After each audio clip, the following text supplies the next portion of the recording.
ಎಲ್ಲರಿಗೂ ನಮಸ್ಕಾರ. ಇವತ್ತು ರಂಜಾನ್ ಹಬ್ಬ. ನಾವೆಲ್ಲರೂ ಸೇರಿ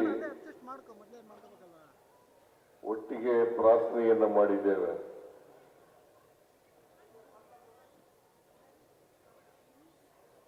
ನಾವು ಪ್ರಾರ್ಥನೆ ಮಾಡ್ತಕ್ಕಂಥದ್ದು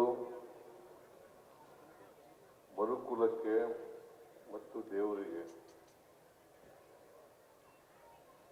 ನಾವೆಲ್ಲರೂ ಕೂಡ ಮಾನವರಾಗಿ ಬಾಳತಕ್ಕಂಥದ್ದು ಅತ್ಯಂತ ಅವಶ್ಯ. ಪ್ರತಿಯೊಬ್ಬ ತಮ್ಮ ಬದುಕನ್ನ ಸಾರ್ಥಕ ಮಾಡ್ಕೋಬೇಕಾದ್ರೆ ನಾವೆಲ್ಲರೂ ಕೂಡ ಮಾನವೀಯತೆಯಿಂದ ಪರಸ್ಪರ ಪ್ರೀತಿ ವಿಶ್ವಾಸಗಳಿಂದ ಇರ್ತಕ್ಕಂಥದ್ದು ಅತ್ಯಂತ ಅವಶ್ಯ. ಭಾರತ ದೇಶ ಅನೇಕ ಜಾತಿ ಧರ್ಮಗಳಿಂದ ಕೂಡಿರ್ತಕ್ಕಂಥ ದೇಶ, ಸಂಸ್ಕೃತಿಗಳಿಂದ ಕೂಡಿರ್ತಕ್ಕಂಥ ದೇಶ. ಈ ದೇಶದಲ್ಲಿ ಯಾವುದೇ ಜಾತಿ ಧರ್ಮ ಇದ್ರೂ ಕೂಡ ನಾವೆಲ್ಲರೂ ಕೂಡ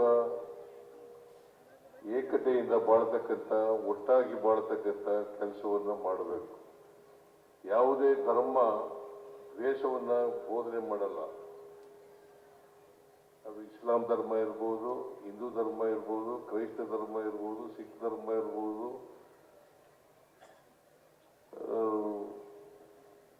ಈ ಧರ್ಮಗಳೆಲ್ಲವೂ ಕೂಡ ಪ್ರೀತಿಯನ್ನ ಬೋಧಿಸ್ತವೆ ಹೊರತು ದ್ವೇಷವನ್ನು ಬೋಧಿಸೋದಿಲ್ಲ. ಅದಕ್ಕೋಸ್ಕರ ನಾವೆಲ್ಲರೂ ಕೂಡ ಪರಸ್ಪರ ಪ್ರೀತಿಯಿಂದ ಇರ್ತಕ್ಕಂಥ ವಾತಾವರಣವನ್ನು ನಿರ್ಮಾಣ ಮಾಡ್ತಕ್ಕಂಥದ್ದು ಅತ್ಯಂತ ಅವಶ್ಯ ಅಂತಕ್ಕಂಥ ಮಾತುಗಳನ್ನ ಈ ಸಂದರ್ಭದಲ್ಲಿ ಹೇಳಲಿಕ್ಕೆ ಬಯಸ್ತೇನೆ.